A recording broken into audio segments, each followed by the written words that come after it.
So here I just wanted to point out, where the air comes into the plant. Basically, we have two large forced draft fans that are on the other side of these ducts. And this is just the inlet air handling system. So up above, you can see what almost looks like a guard tower with a screen on it.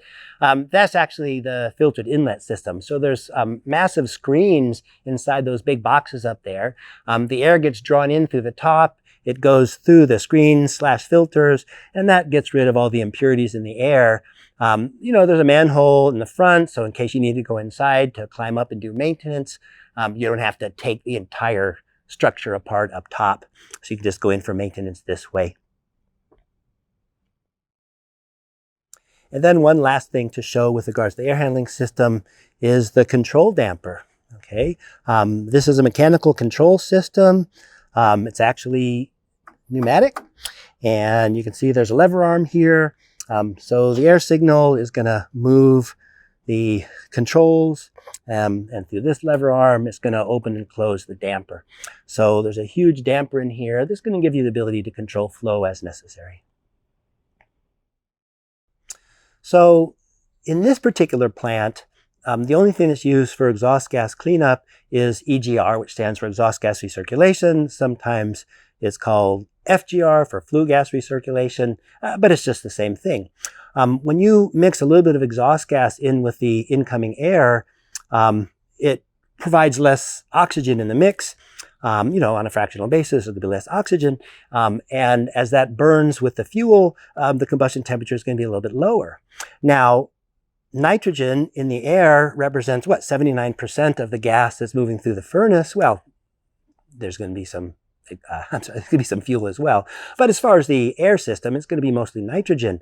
At high temperature, that is combustion temperatures, nitrogen dissociates. The N2 molecules become individual nitrogen atoms, and they're extremely reactive, and they tend to react with oxygen.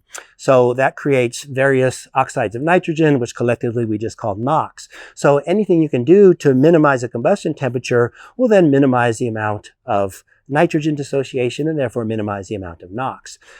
In this system, the way this works is we're going to draw off some of the exhaust gas from right over here. That exhaust gas is actually downstream of the economizer, but upstream of the air preheater. The exhaust gas comes through this. This is just a blower. There's a motor behind it. The exhaust gas, now being slightly pressurized, is going to move through this ductwork immediately in front of me, and over and up. And this is the preheated air inlet. So the air, which is coming from the, big forced draft fans, it's going to move up along the top and over through the air preheater, come back this way. So the preheated air is now going to have exhaust gas mixed in with it, and that's now going to go directly into the furnace. Now, in modern plants, you may still have exhaust gas recirculation, but what you would tend to have is an SCR system, which stands for selective catalytic reduction. Basically, an SCR system is much more expensive. It occupies much, much larger space, but it does an excellent job of removing any NOx that's formed.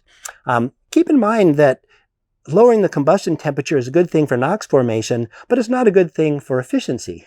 We want as high temperature as possible so that we could transfer as much heat into the water to create as high temperature superheated steam as possible. So you could still do without the EGR system, you get high combustion temperatures, you'll get more NOx formation. But on the other hand, that NOx is going to go through the SCR system. In an SCR system, you'll take some ammonia, you'll spray it into the exhaust gas, and then that mixture is run across a catalyst, not unlike the catalytic converter in your cars. The catalyst is basically this honeycomb material, and the honeycomb material having a lot of surface area will then accelerate the reaction, and it'll turn the NOx back into elemental nitrogen and oxygen. The oxygen will typically create water or perhaps carbon dioxide, and you'll end up with a nice clean exhaust gas that has very little NOx in it. The numbers are pretty staggering. I mean, a modern SCR system could have, when coupled with a modern burner, for very complete combustion, could easily be under 10 parts per million NOx. This type of system, will reduce the NOx from several hundred parts per million down to, somewhere in the multiple tens It depends on the system. Could be as low as 20 parts per million in some of the more modern EGR systems. But, this one probably was capable of maybe 40 or 50 parts per million. This particular system is not an original part of the plant. Back in the late 80s, early 90s, you didn't have nearly the type of requirements that are required now for emissions monitoring. So I don't know exactly what year this was installed, but it's required now. Every power plant has continuous emissions monitoring. So this is the CEMS. CEMS stands for Continuous Emissions Monitoring System. Granted, it's been completely gutted. But if you look up onto the smokestack, you can see that black tube that comes all the way down. That's actually monitoring the emissions that come out of this particular plant. Now, if we follow that tube all the way down, you can see that even though there's no more monitoring equipment in here, here's the end of the pipe or end of the tube, and this would have then been hooked up to a variety of monitoring systems. And that would have then monitored continuously. And when I say continuously, I really mean continuously with the data sent in real time to the South Coast Air Quality Management District. They would keep an eye on this. And of course, they'd have to write reports on a regular basis. But nonetheless, this would then determine, well, you can see by the console here, it would determine the amount of NOx. It would determine the amount of carbon monoxide. It would take a sample of the amount of oxygen. It would also have an unburned hydrocarbon monitoring system typically as well. So granted, all that's really left here is a bunch of old electronics, but this would have been absolutely required by law now. So this is what I might just call an old-fashioned water purification system. In the days before reverse osmosis, using demineralizers was really the best way to get rid of any impurities in the plant water. Keep in mind that any impurities are going to cause problems within the boiler. They're going to, minerals will plate out, will cause, issues with heat exchange. Basically, plating out of minerals creates an insulating layer on your heat exchanger tubes. So that's something you certainly want to get rid of. It may also affect heat transfer. So what we're going to do is just kind of take a quick look at this. This system is actually what we call a mixed bed system. Within these beds that are behind me here, and there's actually 6 of them, they contain both anion and cation resins. Basically, these are little resin beads that either have a net positive charge or a net negative charge. Most of the impurities in water are going to also have a net positive or negative charge. So as the plant water passes through these different beds, those impurities are going to then attach themselves to the resin beads and will have been removed from the water. The now demineralized water is then going to flow through piping and will end up here in this large tank. This is a demineralized water storage tank. So this is the only water that would ever be allowed into the boiler. Okay, please don't confuse this with the cooling water. The cooling water is an atmospheric system, and it is completely separate, and although related via heat exchange in the condenser, it's a completely separate system of water. The one thing that I would also note is that when those resin beads are, let's call it full, you have to backwash it. So over here behind me, these 2 large tanks here, one's labeled caustic and the one behind it is labeled acid. Basically the caustic is, a high base, and the acid is, well, a acid, so high pH, low pH. And you're going to run that solution, whether it's the caustic or the acid, through the resin beds, not at the same time, but one at a time. And then that's going to pull off the minerals, cleaning up the resins. That what would now be backwashed water is going to be stored here in the neutralization tank for future disposal. And that leaves our resin beads nice and clean so that we can continue the demineralization process. Keep in mind that if we had a reverse osmosis machine, which actually they had used here for the last couple of years before it shut down, the entire RO system would be about the size of this one control panel. Okay, so that's just to give you a feel for the size difference between a modern reverse osmosis or RO system and, an old-fashioned demineralizer system. Now, some plants are still going to have both. Certainly this plant had both for a while, but RO systems are so good now that sometimes you don't even need demineralization. Of course, it also depends on the quality of the water that's used. So as you might expect, whenever you have large amounts of rotating equipment, you're going to have some way to lubricate it. The pumps and compressors tend to have their own oil systems, but the turbine is massive, and the turbine requires a huge lube oil system. So this right here behind me is the lube oil storage tank. It's absolutely huge. It contains, I don't know how many hundreds of gallons of oil. The lube oil within this tank also has a filtration system. And then there's a pump attached up top. And the lubricating oil then is going to get pumped up into the turbine, which is directly above us. And then, of course, it's going to pick up a lot of heat as it comes out of the turbine. So the return lube oil is going to come down through these heat exchangers. So you can see two heat exchangers, one above the other.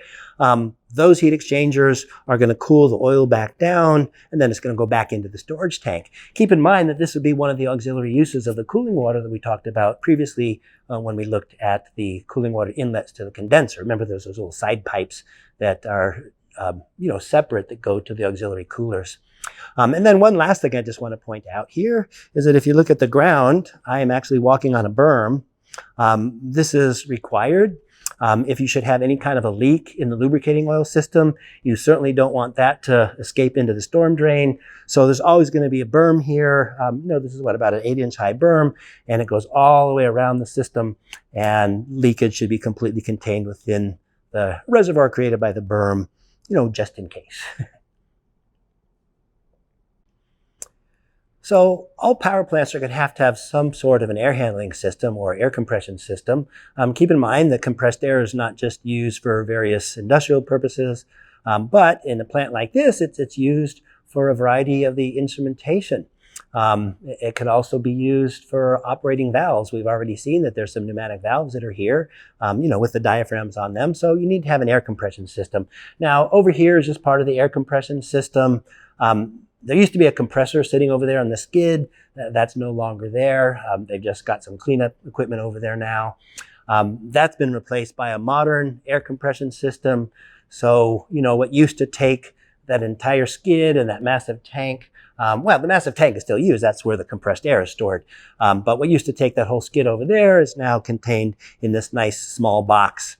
And, this is where your air compressors are.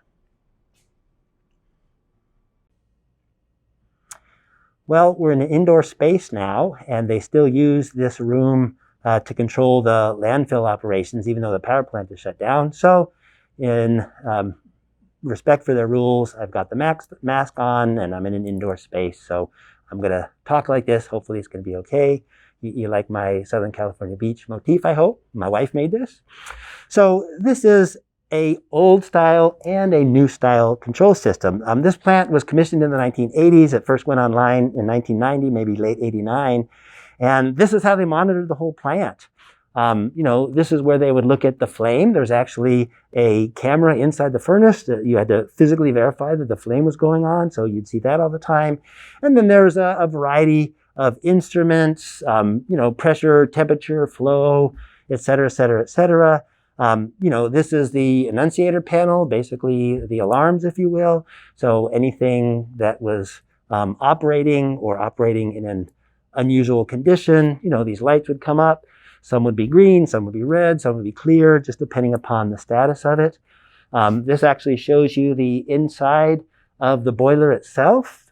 And then here again are some of the other controls associated with the system.